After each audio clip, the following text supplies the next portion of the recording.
Hello hi, मी कल्पना दिडके या recipe मध्ये मी आपलं स्वागत करत आहे। आज आपण बनवणार आहोत कमी साहित्यात चटपटीत कांद्याची चटणी।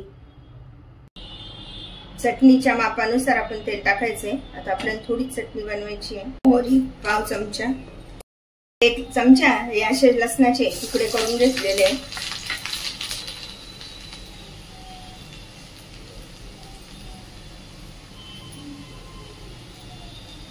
त्यामध्ये टाकून घेऊया कढीपत्ता आणि उभा चिरून घेतलेला कांदा।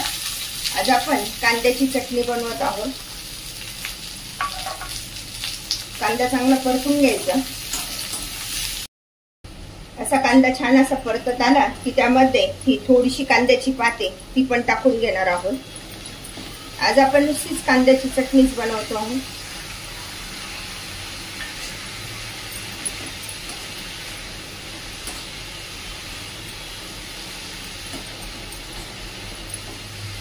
अगदी मोजक्या साहित्यामध्ये ही कांद्याची चटणी बनते।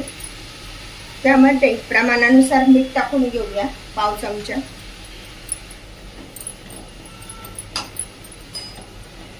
गॅस जोरात ठेवायचा। घेऊया पाव चमचा हळद,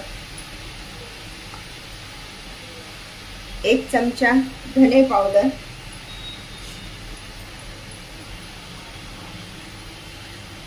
1 चमचा जिरे पावडर। यामध्ये आपण अख्ख्या जिऱ्यांचा वापर नाही केलाय, जिरे पावडर टाकलेली आहे आणि छान अशी परतून घ्यायची। आता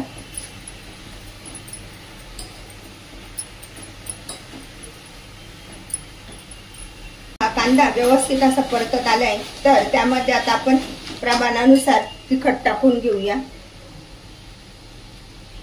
साधारण 1 चमचा लाल तिखट टाकून घेत आहे। आपण कांद्याची चटणी बनवत आहोत।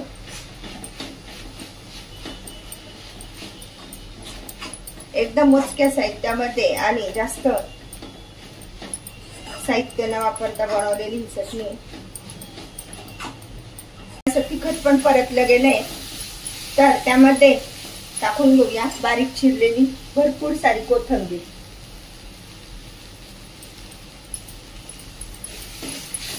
व्यवस्थित परतून घ्यायचं। कांदा पण छान परतला गेलाय। अशा प्रकारे आपली ही कांद्याची चटणी खाण्यासाठी तयार झाली। सारी अशी कोथिंबीर टाकल्यानंतर आपण छान असं परतून घेतलंय। अशा प्रकारे ही कांद्याची चटणी खाण्यासाठी तयार। ती आपण भाकरी पोळी सोबत खाऊ शकतो। अशा प्रकारे झटकीपट बनवा कांद्याची चटणी। अशा प्रकारची चटणी तुम्ही पण बनवा आणि मला मात्र कळवा कशी झाली आहे ते। लाईक आणि सबस्क्राईब करायला विसरू नका। पुन्हा आपण भेटूया नवीन रेसिपीसह। थँक्यू।